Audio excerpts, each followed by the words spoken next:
Hello YouTube and welcome back to my channel. Today I'm making a different type of episode and video this week. This video is going to be a lot more solemn, a lot more personal, because I did a sort of introductory to my video, but I mainly talked about what my podcast was going to be about, and I never talked about myself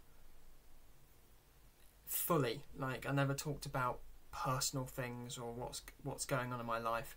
So just a disclaimer, I might cry in this video, and as usual these videos are unedited. That's probably why I don't get as many views as other people, but I do the content in my own way and my own style, but as it's unedited there will be lots of pauses, lots of me stuttering trying to figure out what sentence to say next.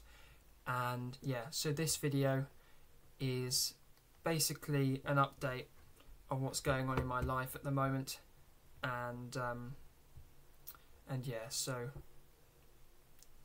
obviously my name is Thomas Bedbrook.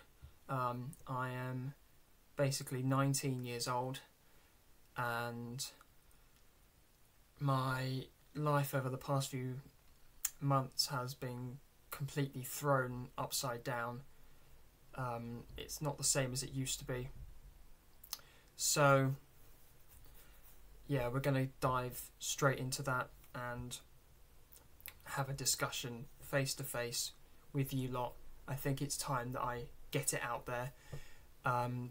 I'll also be posting some videos up on TikTok as well talking about this, and because I think it's important that people share their feelings, even if it's online. I know there's haters online and the Karens of the world, but mental health isn't something that should be frowned upon. It's something that, especially us men, we should be talking about a lot more.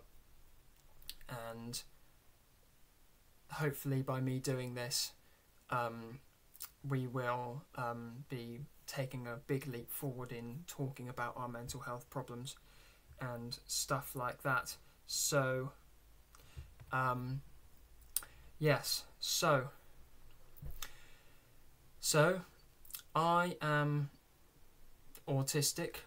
I am diagnosed with autism, or more specifically autism spectrum disorder, and it's one of those neurological conditions which affects me socially, sensorially, if that's a word, and anxiety and stress wise. Growing up in my early years of school, it affected me academically, to the fact that I was taking things very, very literally. I was very, very gullible, very suggestible, and I was being taken advantage of by my pupils around me and taking the mickey out of me.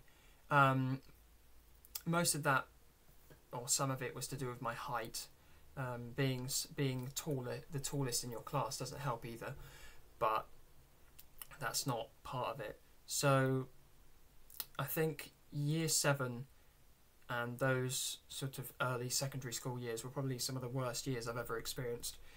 I won't name the school for copyright and for sort of monetization reasons, but the school that I went to had some of the worst pupils you could ever experience. I went to every time I went to school, there's a car. Every time I went to the school, I was picked on every day, and it just got to the point where I just didn't want to come into school, and I wasn't really enjoying, and my mental health went through the floor. And one of the worst experiences I've ever had was when I was beaten up outside of my own school, and I went in the next morning and they just didn't do anything, and yeah, it wasn't the nicest experience. And I was picked on mostly for my social anxiety and for things that I couldn't control.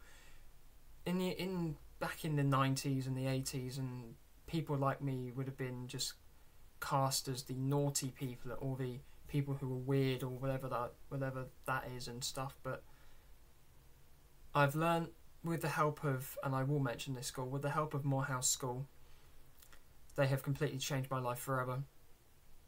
I'm now more confident. I still have anxiety. They can't take autism away from me. It's part of my brain, but they have given me the skills and the strength to continue. And that leads me on to my second point, and the point that I'll be talking about most in this video. So a few months ago,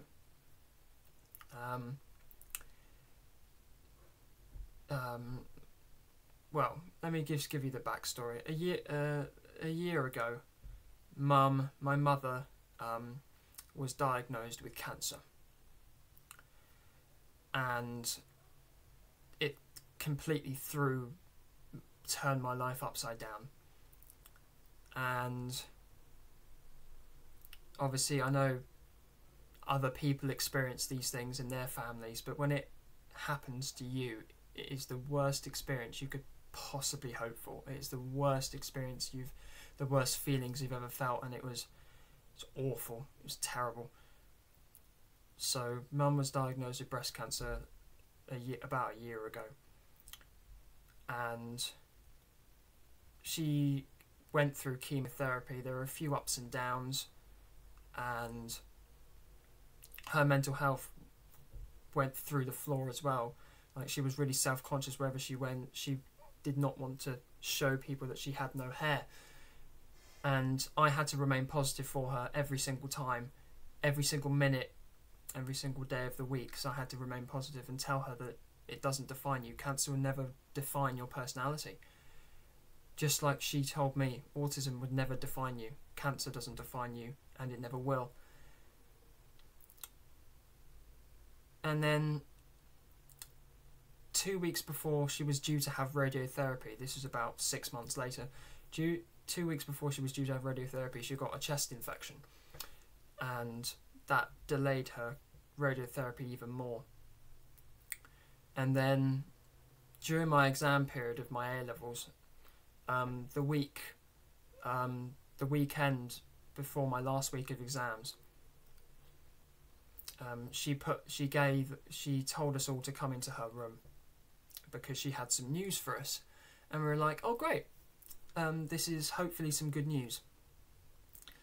And Mum gave us the news, and she said, the doctors have told us the cancer's no longer curable. And that it's spread from her chest to her liver and her intestines, so it was no longer treatable. And at that point, I completely lost it, and I started crying in her arms. And when family members, and especially when your mum tells you that she's going to die, you don't really know what to do. I had no idea what I was meant to do at all, and it completely threw my world upside down. And my brother as well, he's 14 and I'm 18. We're still really, really young. And then on the 11th of July 2022, at 1 minute past midnight, she passed away. That's all it was. It was 3 months after she told us.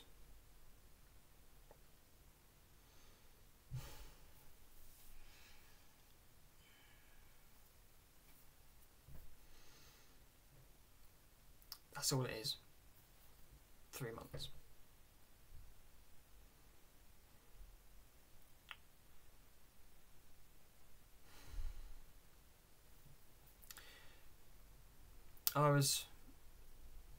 I didn't know what to say.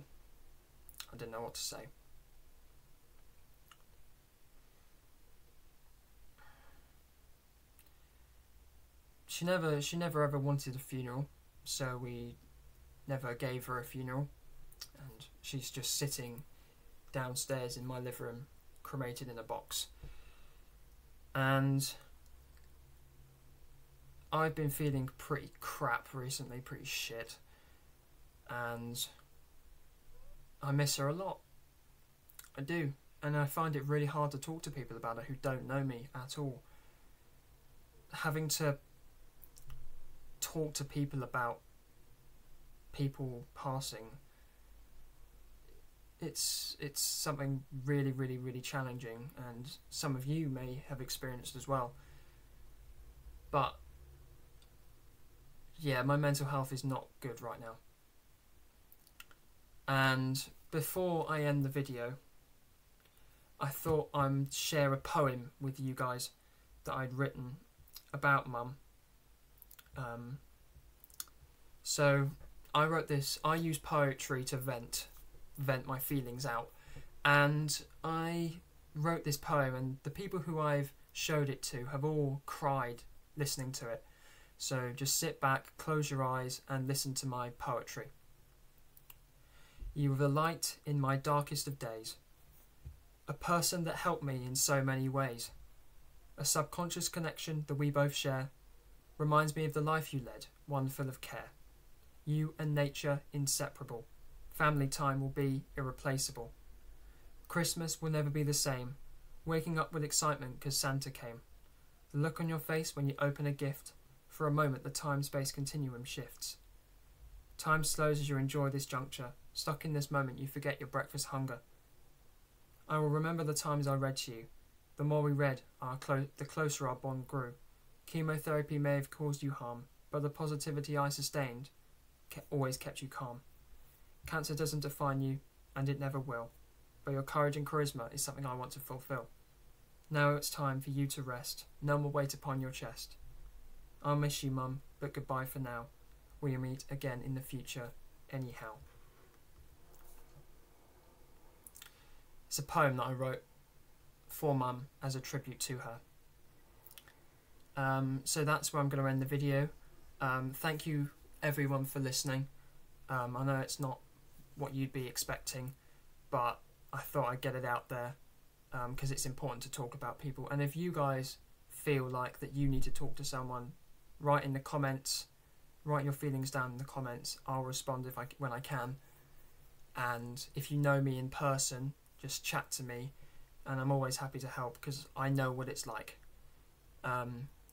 As usual, subscribe, like the video, and I'll see you in the next one.